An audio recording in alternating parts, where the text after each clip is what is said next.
she's almost superhuman.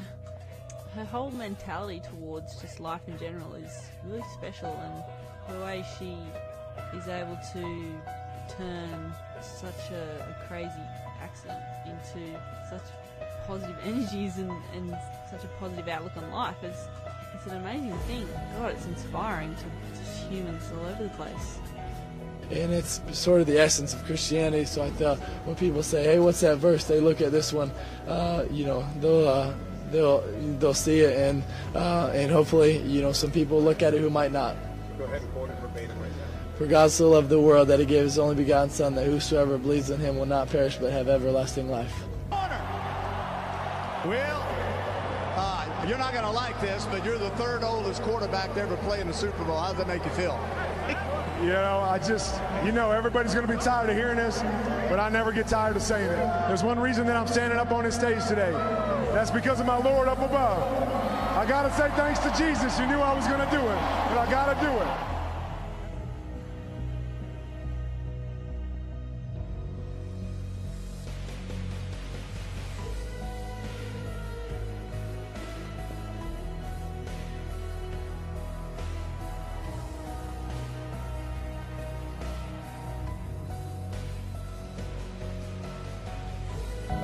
Where's my identity? Is it in an NBA player or is it in Christ?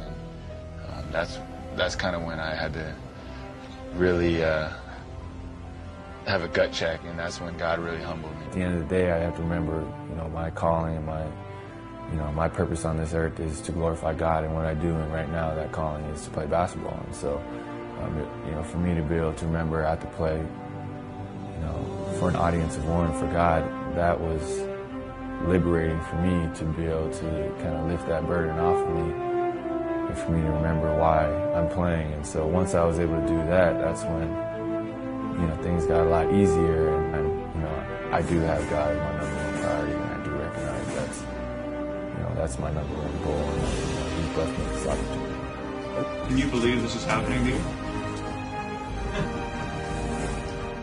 No, but I believe in all-powerful and all-knowing God who does miracles. I think it's a miracle from God, is the way I would describe it. I would say it's a miracle just because anytime something like this happens, there's a lot more, a lot of stuff has to be put into place, and a lot of it is out of my control. And if you look back at my story, it doesn't matter where you look, but God's fingerprints are all over the place, where there's been a lot of things that had to happen that, I just couldn't control, and you can try to call it coincidence, but at the end of the day, there's 20, 30 things, when you combine them all, that have to happen at the right time in order for me to be here. And so that's why I call it a miracle. I think the important thing for me is where faith comes in, and to understand that, just because I had a couple of good games, it doesn't change. Can't change who I am. My identity is in Christ and not in basketball. And I love playing basketball, and it's my job. But at the same time, I still recognize I'm a sinner, and that's not going to change regardless of how well I play.